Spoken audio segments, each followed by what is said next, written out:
Ya, teman-teman, kita tahu bahwa Gibran dalam rapat paripurna DPRD Kota Solo gempur habis-habisan, ya, dicerca hujan interupsi berkali-kali. Ini adalah sebuah fenomena yang menurut saya shame, ya, atau sign quote memalukan, ya. Kita akan bicarakan di bukan partai politik.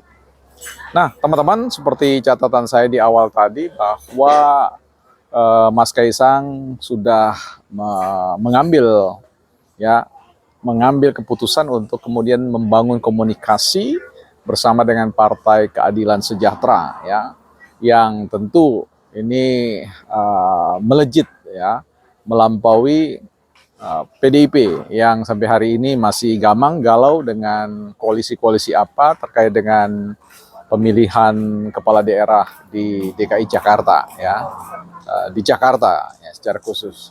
Nah, tapi kita tidak akan bicara tentang hal itu, teman-teman, tetapi kita mau bicara soal perilaku politik elit atau Partai Demokrasi Indonesia Perjuangan yang menurut saya sungguh-sungguh jauh dari kedewasaan dalam berpolitik, ya. Ini sangat disayangkan karena sekali lagi di hadapan publik mengejar, menyerang, ya, kader yang sebenarnya adalah sekalipun sudah dinonaktifkan atau apapun bahasanya, tetapi secara psikis, secara kejiwaan, ya, publik masih memandang bahwa PDIP, ya, itu adalah bagian yang tidak terpisahkan dari Gibran dan juga Jokowi serta Kaisang, ya, seperti itu. Bobi termasuk di dalamnya.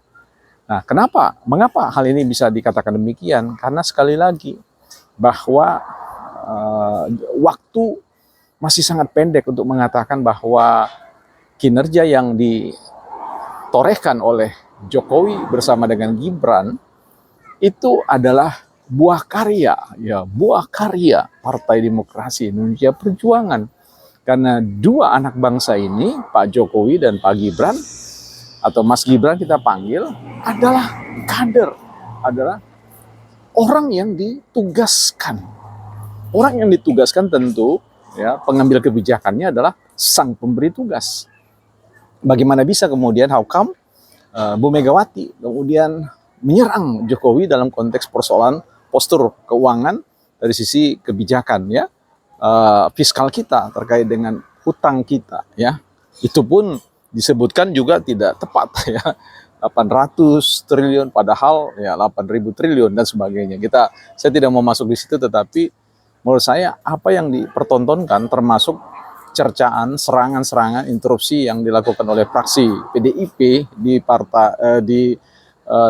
DPRD Solo, Kota Solo, itu sesuatu yang mau dijelaskan seperti apa, kecuali teorinya nggak ada gitu.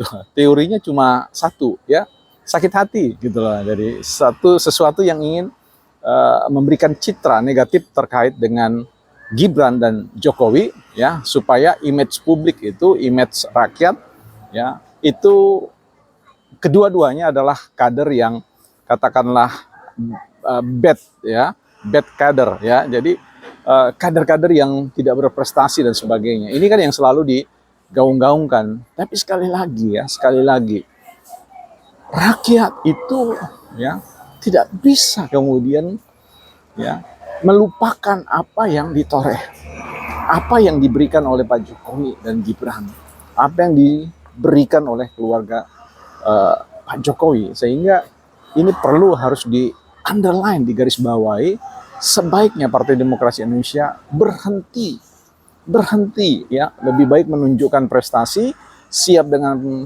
pilkada yang segera dihadapi di beberapa bulan ke depan ini, supaya energinya tidak terhambur, ya, bocor, ya, seperti sesuatu yang ingin ditaruh di dalam sebuah kantung yang bocor gitu loh. Nah, ini penting sekali ya teman-teman. Nah, karena itu saya ingin menyuarakan elit-elit PDIP, stop, ya, don't do that, ya, it's shame, itu memalukan, ya. Sulit untuk menjelaskan secara teoritis dari teori manapun, itu tidak ada kecuali teori bikinan sakit hati, ya, seperti itu. Ya, saya kira ini satu catatan pendek saya di rest area, ya. Entah baru atau apa, saya tidak tahu ini, belum tanya persis. Tetapi ini saya gunakan sebagai momen untuk memberikan catatan terkait dengan perilaku politik para elit PDIP yang menurut saya betul-betul kalau tidak berhenti, ya, saya kira Senkot mencapai titik klimaks anti klimaks, ya, apa namanya, tidak bisa menembus sebuah level capaian baru yang lebih mengesankan, saya kira, ya. Itu dia catatan bukan partai politik.